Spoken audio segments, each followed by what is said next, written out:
Esta es la pagoda del emperador de Jade, construida en 1909 por la comunidad cantonesa de Saigón. No esperen que Saigón esté así. Esto es una locura hoy por la festividad del Tet que vuelve a todo el mundo loco. Su nombre evoca inmediatamente ese dios taoísta que, sentado en su trono celestial, lo rige todo con una serena vigilancia cósmica. Es el emperador de Jade. Es, por así decirlo, el soberano celestial del universo, el regente de todos los cielos, los dioses, los espíritus y, por supuesto, los seres humanos. No es un creador en el sentido occidental, sino una especie de administrador cósmico. Se encarga de ordenar, de juzgar, de armonizar, de mantener el equilibrio entre las fuerzas del bien y del mal. Está justo ahí. Se le suele representar como un anciano sereno, con barba larga y vestiduras imperiales, sentado en su trono rodeado por todo tipo de asistentes, de guardianes, de jueces celestiales y criaturas mitológicas. Los dioses que habitan este templo no son ajenos al sufrimiento humano. Están rodeados de soldados celestiales, de demonios penitentes, de bestias sagradas, pero en el centro de todo se encuentra él, el emperador de Jade, la figura central del panteón taoísta, que en cierto modo recuerda una especie de Zeus oriental, pero sin la arrogancia del rayo. El taoísmo fue fundado en la China del siglo VI a.C. y atribuido en buena medida al sabio Lao Tse. No es exactamente una religión, es más bien una forma de habitar el mundo. Su libro fundamental, el Tao Te Ching, se limita a darte pistas, te habla del Tao, del camino, como una especie de orden natural, invisible, sutil, que es capaz de atravesarlo todo. Desde el crecimiento de una flor, a la curva de una ola, a la bendición de alguien que llora en silencio en mitad de la noche. El Tao no se define porque al definirlo, lo habremos traicionado ya, es como intentar abrazar el viento. El sabio taoísta, en realidad, lo que busca es fluir con el mundo, como un río que se curva entre las montañas sin tener que pedir permiso a nadie, sin oponer resistencia. Esta filosofía desconfía del exceso de reglas, de la moral rígida, del ego que se cree el centro del universo y en su lugar propone el Wu Wei, no actuar, o más bien actuar sin forzar nada, una especie de acción natural que se alinea con el orden del cosmos.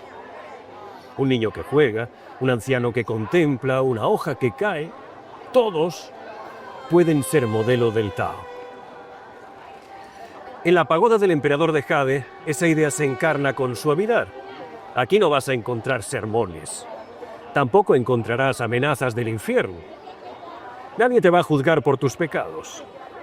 Sí habrá ofrendas, figuras que se inclinan en piedra, de gente real que viene a pedir por un hijo, por un amor, por una enfermedad, dejando bastoncillos de incienso o encendiendo una lamparita. La espiritualidad que se vive aquí es íntima, corporal, palpable. Y el Tao se manifiesta en el aroma del humo del incienso, en el eco de las plegarias, en los pasos que resuenan sobre el suelo de hormigón. A pesar de que el taoísmo no es en sí una religión, sino más bien una filosofía de vida, tiene muchas características que encarnan las religiones. Primero, hay un panteón.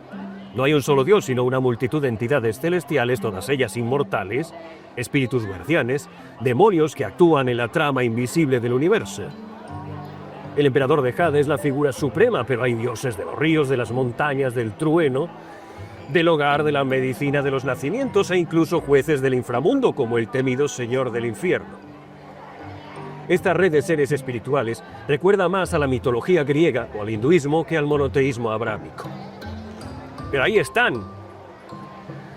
Tienen diosecillos. Además, tal y como ocurre con la totalidad de las religiones que hay en este planeta, esos diosecillos quieren tu pasta. Así que, en todos los santuarios taoístas, como en todos los edificios religiosos del planeta, hay, como mínimo, una hucha. Por lo tanto, eso de que no es una religión habría que cogerlo con pinzas. Luego está la práctica ritual. Los templos taoístas, como esta pagoda del emperador de Jade, están cargados de símbolos, de imágenes, de altares, de inciensos, oraciones, exorcismos, talismanes, astrología y calendarios rituales. Y al igual que en cualquier religión al uso, Aquí también se hacen ofrendas, se consulta los hexagramas del I Ching, se buscan bendiciones y protección contra las fuerzas negativas. Todo esto es profundamente religioso, aunque tiene una estética y una lógica propias. Y por supuesto, como en cualquier religión, hay una firme creencia en la inmortalidad espiritual. Entonces, sí, aunque el taoísmo no nació como una religión, con el tiempo se convirtió en una tradición espiritual que llega a satisfacer muchas de las funciones religiosas estándar: consuelo, sentido, comunidad, ritual, esperanza. Pero al contrario que muchas otras religiones, lo hace sin absolutismos, sin una verdad única, sin cruzadas, sin conversiones. En lugar de gritarte, como la mayoría de las religiones, esta susurra, simplemente se limita a acompañarte en el fluir de las cosas. Cuando el comunismo llegó con fuerza a Vietnam, especialmente tras la victoria definitiva del norte en 1975, lo hizo con la promesa de un mundo sin fantasmas, sin supersticiones, sin templos que distrajeran al pueblo de la tarea revolucionaria. Inspirado por la doctrina marxista-leninista, el régimen promovió un tipo de ateísmo de Estado muy similar al de los Jemeres Rojos de Pol Pot, convencido de que la religión era el opio del pueblo, una distracción de la lucha real terrenal contra la explotación del heteropatriarcado opresor. Se cerraron templos, se reeducó a los monjes en el mejor de los casos, en el peor se les dio matarile, como suelen hacer los pacíficos rojos. Las prácticas religiosas fueron vistas con recelo e incluso perseguidas.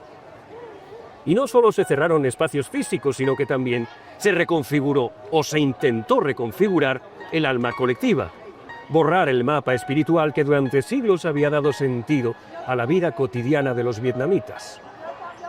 El comunismo, como cualquier proyecto totalizante, pretendió ocupar también el lugar de la fe, convertirse en una cosmovisión completa, una religión sin dioses, con mártires rojos, libros sagrados impresos en papel de mala calidad y ceremonias cívicas en lugar de rituales sagrados. Pero algo no encajó, porque el alma es como el agua, siempre encuentra una grieta por donde colarse. Y ha ocurrido a lo largo y ancho de todos los proyectos totalitarios que se han intentado implantar en todos los países sobre la faz de la Tierra. La religión persiste. A pesar de la represión, la gente aquí no dejó de creer, no podía.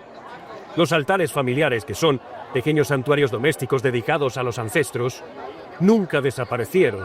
Los inciensos siguieron encendiéndose, a veces a hurtadillas, a veces con la complicidad muda de quienes supuestamente debían prohibirlos. El culto a los antepasados, una especie de confucianismo y budismo que se vive por aquí, se mantuvo como un tejido subterráneo que ningún decreto pudo rasgar del todo. Porque más que una religión, es una forma de afecto transgeneracional. Hablar con los muertos para no sentirse solos entre los vivos. Y no solo sobrevivió el taoísmo, también el budismo, en sus formas locales, siguió ofreciendo consuelo, guía y silencio. Y a pesar de las persecuciones de los monjes, en las pagodas dispersas por el país muchos continuaron meditando, rezando, dejando flores a Kuan Yin, la diosa de la compasión. El mismo catolicismo, introducido por los franceses y los españoles desde el siglo XVII, resistió también. Había iglesias discretas, misas susurradas, cruces humildes clavadas en medio del arrozal. Incluso sobrevivió el caodaísmo. Seguramente no hayan oído hablar de él. Es una religión sincrética nacida en Vietnam. Mezcla el cristianismo, el taoísmo, budismo, espiritismo y confucianismo. Y encontró formas de persistir con su estética onírica y su teología incluyente, donde Víctor Hugo y Lao Tse pueden compartir altar. Porque hay una verdad que los burócratas no entendieron o fingieron no entender. El ser humano no solo necesita pan y trabajo, necesita sentido. Puede que no todos crean en dioses, pero todos buscan algo que esté más allá del cálculo inmediato, del presente utilitario. Una razón para seguir cuando todo duele, cuando todo se desmorona. Un orden secreto que reconcilie el caos. Una promesa de que la muerte no es más que un umbral. Incluso el comunismo, que pretendía erradicar lo religioso, acabó pareciéndose a una religión. Tenía su propio papa, el líder supremo. sus dogmas incuestionables, sus herejías castigadas con exilio o con la muerte. Tenía incluso sus reliquias. En el norte de este país está embalsamado Papá Pitufo, Ho Chi Minh, y la gente va prácticamente a rezarle. Y por supuesto sus rituales patrióticos, como liturgias colectivas, como si al matar a los dioses se hubiese creado uno nuevo, con un nombre distinto, pero con las mismas ansias de totalidad. Porque en el fondo la necesidad de creer no es una debilidad, es una estructura esencial de la conciencia humana. No hablo solo de religión organizada, hablo de la fe como actitud existencial. Creer en algo, en el amor, en la justicia, en la belleza, en una madre que espera, en un hijo que aún no nace, en la poesía que nadie entiende, es una forma de seguir caminando en medio del incierto. Hasta el más escéptico cree en algo, aunque sea en la duda misma. La historia de Vietnam no es una excepción. De hecho, yo diría que es un espejo, porque desde tiempos remotos, en todas las culturas, el ser humano ha buscado una dimensión trascendente, algo que lo saque de sí, que lo conecte con un todo mayor. A veces esa búsqueda se llama Dios, otras Tao, y otras simplemente sentido o propósito. Puede tomar la forma de un templo, de un poema, de un hijo, de una canción de cuna. Y aunque el poder político o ideológico intente borrar ese impulso, siempre fracasa porque lo sagrado no se elimina, se transforma, se esconde, se disfraza y espera. Y cuando ya parece haber sido olvidado, regresa como una flor que brota entre los escombros, como un incienso que sigue encendiéndose en una casa humilde, incluso cuando ya nadie recuerda del todo por qué.